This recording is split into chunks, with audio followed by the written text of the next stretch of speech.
దేవుని నామమునకు మహిమ కలుగునుగాక. మీకు నా ఉదయకాలపు శుభములు తెలియజేస్తూ ఉన్నాను. మార్చ్ 21వ తేదీ 2026 సంవత్సరము శనివారము. ఈరోజు వాక్యము యెషయా గ్రంథము 53వ అధ్యాయము 3వ వచనము. అతడు తృణీకరింపబడిన వాడును ఆయను. దేవుడి వాక్యము ద్వారా నేడు మనతో మాట్లాడి మనము మన జీవితములను ప్రభు యొక్క దృష్టితో చూచుచు మనకెదురయ్యే సమస్త పరిస్థితులలో దేవుని చిత్తమును వెతికే కృప దేవుడు మనలో ప్రతి ఒక్కరికి దయచేయునుగాక. ఆమెన్. యెషయా గ్రంథము 53వ అధ్యాయము ఎంత అద్భుతంగా, దాదాపుగా యేసు క్రీస్తు ప్రభువారు జన్మింపక 725 సంవత్సరాల పూర్వమే ఆయన శిలువ శ్రమలను ఎంతో స్పష్టంగా తెలియజేశారు. అయితే ఆయన పడే శ్రమలను గూర్చి ప్రవచిస్తూ ఆ భక్తుడు రాస్తున్న మాటలు యెషయా గ్రంథము 53వ అధ్యాయం 3వ వచనంలో, అతడు తృణీకరింపబడిన వాడు ఆయను. మన ప్రభు అయిన యేసు తృణీకరింపబడినవాడు, మనుష్యుల వలన తృణీకరింపబడినవాడు, ప్రధాన యాజకుల వలన, శాస్త్రుల వలన, రోమా సామ్రాజ్యము వలన, ప్రజల వలన తృణీకరింపబడినవాడాయాడు. ప్రియ సహోదరుడా, సహోదరి, మీకొక సత్యము ఈ దినమున చెప్పాలని ప్రభు ద్వారా ప్రేరేపింపబడుతూ ఉన్నాను. తృణీకరణ, రిజెక్షన్ చాలాసార్లు మన జీవితాలలో ఎవరైనా మనలను తృణీకరిస్తే మనం ఎంతగానో బాధపడతాము. చాలా కాలం నేను కూడా ఎవరైనా నన్ను తృణీకరించినప్పుడు ఎంతో వేదన పడేవాడిని, బాధపడేవాడిని, చింతించేవాడిని, దుఃఖపడేవాడను. కానీ తప్పు వారిదై కూడా, మనదేమీ తప్పు లేకపోయినా కూడా తృణీకరించేవారు అనేక మంది ఉంటారు. అయితే పరిశుద్ధ గ్రంథము ఒక మాటను సెలవిస్తూ ఉంది. సామెతల గ్రంథం 11వ అధ్యాయం 12వ వచనం చూస్తే, తన పొరుగువానిని తృణీకరించువాడు బుద్ధి లేనివాడు. బుద్ధిహీనుడు అనే మాట సామెతల గ్రంథంలో అనేక మార్లు రాయబడి ఉన్నది. కానీ వ్యభిచరించువాడు బుద్ధి శూన్యుడు అని రాయబడింది. కానీ బుద్ధిహీనుడు అని అనేక మార్లు రాయబడింది. బుద్ధిహీనుడు అంటే బుద్ధి ఉంది కానీ తక్కువ ఉంది. కొంతమందిని మెడికల్ టెర్మినాలజీలో వారికి ఉండాల్సినంత హిమోగ్లోబిన్ లేకపోతే ఎనిమిక్ అని పిలుస్తారు. దానిని తెలుగులో రక్తహీనత అని అంటారు. అంటే వారికి రక్తం ఉండదా అంటే ఉంటుంది, కానీ ఎంత ఉంటుంది? ఉండాల్సిన దానికన్నా తక్కువ ఉంటుంది. దానిని రక్తహీనత అంటారు. అదేవిధంగా బుద్ధి ఉండాల్సినంత ఉండకపోతే బుద్ధిహీనత అంటారు. కానీ ఇక్కడ తన పొరుగువానిని తృణీకరించేవాడు బుద్ధిహీనుడు కాదండి, బుద్ధి లేనివాడు. బుద్ధి లేనివాడు, వానికి అసలు బుద్ధి అనేదే లేదన్నమాట. ప్రియ సహోదరుడా, సహోదరి, ఒకవేళ మనం ఎవరినన్నా తృణీకరిస్తున్నామేమో బహు జాగ్రత్త సుమ. అందుకనే నిన్ను వలె నీ పొరుగువానిని ప్రేమించుము అని ప్రభు ఆజ్ఞ ఇచ్చారు. ఎవరినైనా మనం ప్రేమిస్తూ ఉన్నట్లయితే వారిని తృణీకరించలేము. అలా అని తృణీకరించిన వారిని ప్రేమించట్లేదని అర్థం. కాబట్టి ప్రియ సహోదరుడా, సహోదరి, మనము ఎవరిని తృణీకరించకుండా చూసుకోవాలి. సరే, ఇప్పుడు మరలా తృణీకరణ అనే మాట యొద్దకు వస్తే, ఏ వ్యక్తి అయినా మనలను తృణీకరిస్తున్నాడు అంటే, ఏ వ్యక్తి అయినా మనం భయభక్తులు కలిగి వాక్యానుసారంగా, నీతిగా, యథార్థంగా, పరిశుద్ధంగా, నమ్మకంగా, వాక్యానుసారంగా బ్రతుకుతున్న ఎవరైనా ఒక వ్యక్తిని తృణీకరిస్తున్నారంటే ఆ వ్యక్తిని దేవుడు తృణీకరించే వారి ఎదుట ఆశీర్వదిస్తాడు. ఇది వాక్యానుసారమైన చారిత్రక సత్యము. చూడండి, యోసేపుని అతని అన్నలు తృణీకరించారు. తన అన్నల ఎదుట యోసేపును హెచ్చించినవాడు మన దేవుడు. ఇస్సాకు ఫిలిష్తీయుల దేశంలో నివసిస్తూ బావులను తవ్వుచూ ఉంటే ఫిలిష్తీయులు అతనిని అతని కష్టాన్ని తృణీకరించి బావులను పూడ్చివేశారు. అలా 3-4 సార్లు జరిగిన పిమ్మట అతనికి ఒక చోట చక్కని నీళ్లు దొరికాయి.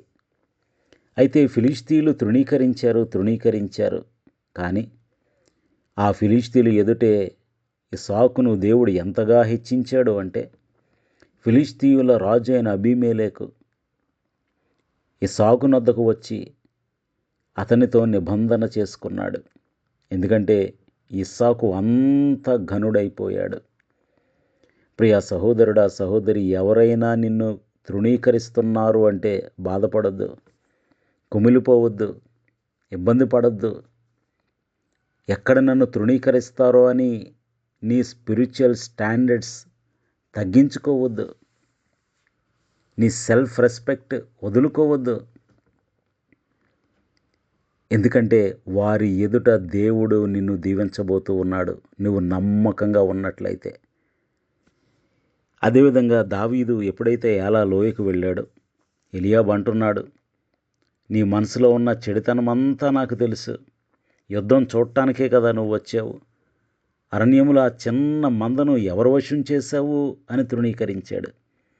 తృణీకరించిన వాని ఎదుటే దేవుడు దావీదును హెచ్చించాడు. తన అన్నలందరూ చాలా తక్కువగా దావీదును చూశారు. కానీ వారందరి ఎదుట దావీదును దేవుడు హెచ్చించాడు. పోతిఫరు భార్య కూడా యోసేపును ఎంత తృణీకరించింది. ఆమె ఆశించినంతకాలము ఎంతో అందంగా కనిపించాడు. ఆమె ఆశించినంతకాలము అతని వెంటపడింది, పలుమార్లు బ్రతిమలాడింది, ఇక చివరిగా బలవంతం చేసింది. అయితే ఆ తర్వాత ఈ హెబ్రీ దాసుడు అని మాట్లాడుతూ ఉంది, తృణీకరించింది. యోసేపు వల్ల పోతిఫర్ కుటుంబం ఆశీర్వదింపబడిందన్న సంగతి పోతిఫర్కు తెలుసు, అతని భార్యకు తెలుసు. ఇప్పుడు ఎంత తృణీకరించి మాట్లాడుతూ ఉంది. అయితే ఆమె ఎదుట, పోతిఫర్ ఎదుట దేవుడు యోసేపును హెచ్చించాడు. దానియేలును తన ఆఫీసులో కొలీగ్స్ ఎంతగా తృణీకరించారు. అతని ప్రాణం తీయాలని చూశారు. ఎన్నో రకాలుగా తృణీకరించారు. అయితే వారందరి ఎదుట దేవుడు దానియేలును హెచ్చించాడు. ప్రియ సహోదరుడా, సహోదరి, ఎవరైనా నిన్ను తృణీకరిస్తున్నారు అంటే బాధపడద్దు, ఇబ్బంది పడద్దు. నేను ఒంటరిని అయిపోయినని బాధపడద్దు, కన్నీరు కార్చొద్దు. నీవు నమ్మకంగా భక్తిగా జీవిస్తే ప్రభువు వారి ఎదుట నిన్ను దీవించబోతున్నాడని అర్థం. ఇది చారిత్రక సత్యము, వాక్యానుసారమైన సత్యము. అయితే కొంతమంది ఉంటారండి, వారు ఏం చేస్తారంటే ప్రభువునే తృణీకరిస్తారు.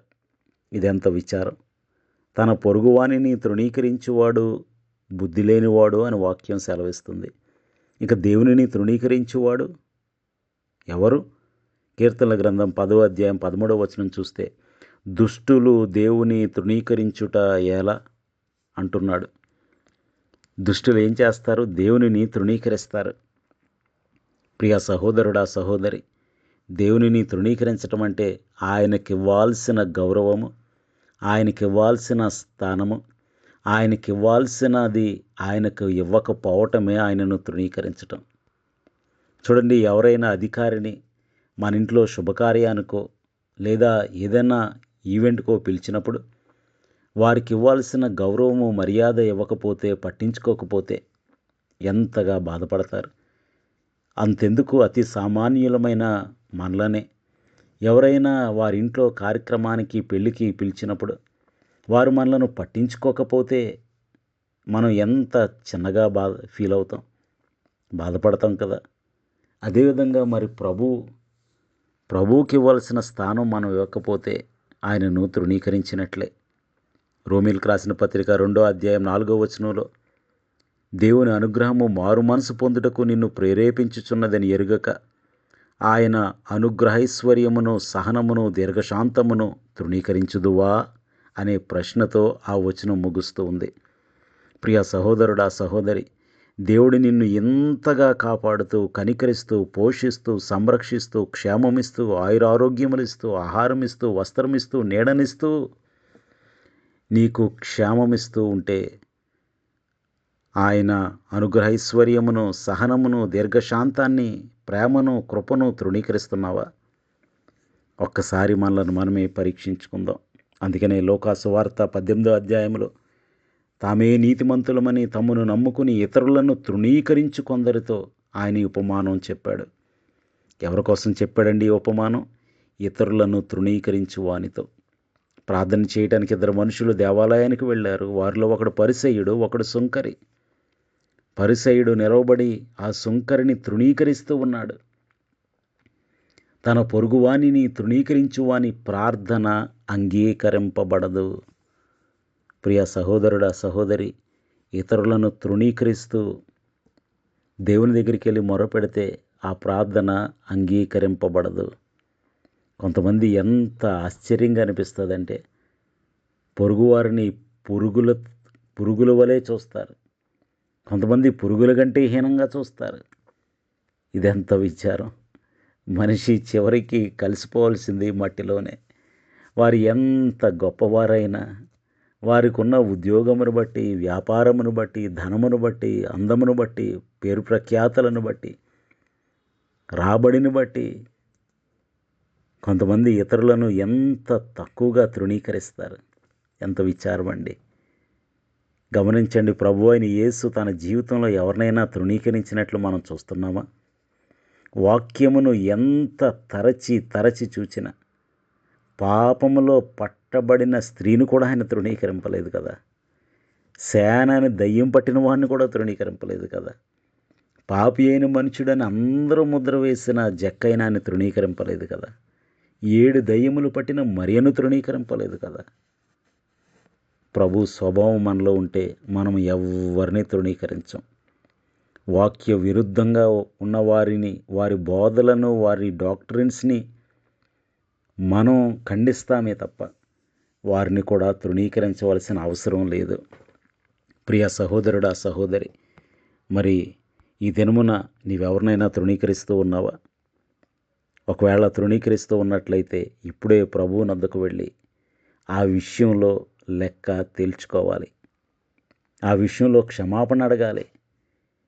ఇక రెండవదిగా, నాణెమునకు మరొక వైపు ఎవరైనా నిన్ను తృణీకరిస్తూ ఉంటే, నీ సొంత వారే తృణీకరిస్తూ ఉంటే, నీ బంధుమిత్రులే తృణీకరిస్తూ ఉంటే, నీవు ప్రేమించేవారే తృణీకరిస్తూ ఉంటే, నీ ఆఫీసులో కొలీగ్స్ తృణీకరిస్తూ ఉంటే బాధపడకు. ఎందుకంటే వారి ఎదుట దేవుడు నిన్ను హెచ్చించాలని ఆశపడుతున్నాడు కాబట్టి వారు నిన్ను తృణీకరిస్తున్నారు. విశ్వాసంతో నిలబడు, వాక్యానుసారంగా బ్రతుకు. వారి ఎదుటే దేవుడు నిన్ను హెచ్చిస్తాడు. నిన్ను తృణీకరించు వారి ఎదుట దేవుడు నిన్ను ఘనపరుస్తాడు. ప్రార్థన చేసుకుందాం. సర్వోన్నతుడును సర్వశక్తివంతుడైన మా ప్రియ పరలోకపు తండ్రి, జీవము గల దేవా, మీరు తృణీకరింపబడ్డారు. ప్రతి వాని మోకాలు నీ ఎదుట వంగునట్లు మీ నామము హెచ్చింపబడింది. అవును ప్రభువా, అదే వచనంలో 2 సార్లు తృణీకరణ అనే మాట రాయబడింది. ప్రభువా, ఒకవేళ మమ్మల్ని ఎవరైనా తృణీకరిస్తున్నప్పుడు ఎంతకాలం మేము బాధపడ్డామేమో. ప్రభువా, మేము బాధపడక నీవు మాకు తోడై ఉన్నావన్న ధైర్యంతో, విశ్వాసంతో ముందుకు సాగే కృపను మాకు దయచేయండి. ఒకవేళ ప్రభువా తెలిసి తెలియక మేము ఎవరినైనా తృణీకరిస్తున్నామేమో, మమ్మల్ని క్షమించండి. తన పొరుగువారిని తృణీకరించేవాడు బుద్ధి లేనివాడు అని వాక్యం సెలవిస్తుంది. కాబట్టి ప్రభువా, మేము ఎవరిని తృణీకరింపకుండా నిన్ను వలె నీ పొరుగువారిని ప్రేమించమన్న వాక్యానుసారంగా జీవించే కృప మాలో ప్రతి ఒక్కరికి దయచేయండి. ప్రభువా, 10వ క్లాస్ ఎగ్జామ్స్ రాస్తున్న ప్రతి పిల్లలను జ్ఞాపకం చేసుకోండి. జ్ఞానం ఇచ్చి నడిపించండి. ప్రభువా, మంచి ఉత్తీర్ణత వారికి దయచేయండి. బలహీనలను బలపరచండి. దుఃఖంలో ఉన్నవారికి ఓదార్పు దయచేయండి. అనారోగ్యంతో ఉన్నవారికి స్వస్థత దయచేయండి. నీ మీద ఆధారపడిన యవనస్తులకు మంచి ఉద్యోగములు దయచేయండి. వివాహముల కొరకు ఎదురు చూస్తున్న తల్లిదండ్రులు, పిల్లలు ఉన్నారు. ప్రభువా, వారి పిల్లల భవిష్యత్తు గురించి చింతిస్తూ ఉన్నారు. జ్ఞాపకం చేసుకోండి. మెటుగు నీ కృపలో వర్ధిల్లే భాగ్యం మాలో ప్రతి ఒక్కరికి దయచేయమని యేసునామంలో స్తుతించి వినయముగా వేడుకొనుచున్నాము తండ్రి. ఆమేన్. మీ అందరికీ నా వందనములు. ప్రభు పరిచర్యలో మీ సహోదరుడు దిలీప్ బాబు.